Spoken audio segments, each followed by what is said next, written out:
প্ৰায় বহুত দিনৰ মূৰত গাঁৱলৈ আহিছোঁ আৰু গাঁৱত মানে ইমান ধুনীয়া এটা অনুষ্ঠানৰ প্ৰস্তুতি চলাই আছে যিহেতু কাইলৈৰ পৰা হ'ব আমি যিহেতু শংকৰ সংঘৰ হয় গতিকে সপ্তদশ বাৰ্ষিক শিশু যুৱ আৰু আই মাতৃ সমাৰোহ কাইলৈৰ পৰা ইয়াত হ'ব এয়া সকলো প্ৰস্তুতি আমাৰ গাঁওবাসীয়ে ধুনীয়াকৈ সজাই তুলিছে কাইলৈৰ পৰা যিহেতু হ'বই আৰু এয়া আমাৰ পতাকা বেদী ধুনীয়াকৈ আৰু এইফালে এভাগ নামঘৰ বনাইছে যিহেতু ধুনীয়াকৈ আদৰণি সমিতি কাৰ্যালয় আছে এইফালে এইফালে নামঘৰ ভাগ একদম ধুনীয়াকৈ বনাইছে অস্থায়ী নামঘৰ আৰু বুজিছেনে দবা আসন প্ৰতিষ্ঠা কৰি থোৱা আছে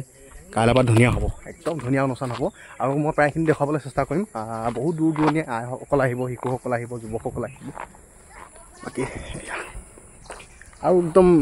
সাংঘাতিক মেনেজ কৰিছে ৰাইজ আমাৰ যিহেতু অকণমান ঠাই কম এইফালে অকণমান অভ্যৰ্থনা ঠাই এইফালে ঠাই কৰিছে আৰু ৰাখিবৰ কাৰণে আমাৰ এইফালে মামা এজনৰ ঘৰ চোতালত হেৰি কৰিছে আৰু এইফালে আমাৰ জুবিনদাৰ শ্ৰদ্ধাঞ্জলি অনুষ্ঠান যিহেতু কাইলৈ ৰখা হ'ব জুবিনদাৰ ফটো বাকী গেটখন মূল তোৰণ ভাগ দেখুৱাওঁ আপোনালোকক যিহেতু মই আহিবই পোৱা নাই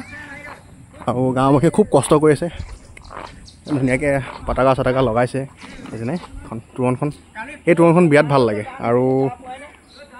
কোনোবাই জানে নেকি আপোনালোকৰ গাঁৱৰ কোনোবাই জানে নেকি বনাবলৈ চাওক ইমান ধুনীয়াকৈ আৰু কিছুমান ফল্ডিং ছিষ্টেমো এনেকৈ আনে চাগে এই ইয়াৰ ওপৰত মোৰ জ্ঞান নাই বাৰু কিন্তু বিৰাট ভাল লাগে ইয়াত লিখা আছে দেখিছেনে আঞ্চলিক শাখাৰ প্ৰাক্তন সেৱা বাহিনী অধিনায়ক ৰক্তদাতা প্ৰয়াত বিতুপন দত্ত আৰু প্ৰয়াত ৰাজীৱ চাহুৰ পবিত্ৰ সোৱনত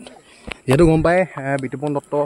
ককাইটো আগতে ব্লাড মানে আমিও তেখেতৰ মানে হয় নেকি আৰু মানে এজন সেনাপতি আছিলে ধৰক ব্লাড দিয়াৰ ক্ষেত্ৰত আমি কেইবাবাৰো ব্লাড দিছোঁ এতিয়াও দি আছোঁ তেখেত যিহেতু আমাৰ পটকৈ নাইকিয়া হৈ গ'ল মাজৰ পৰা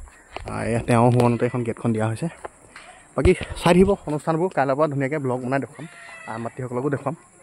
এয়া বাই বাই আৰু কোন কোন আহিব কমেণ্ট কৰিব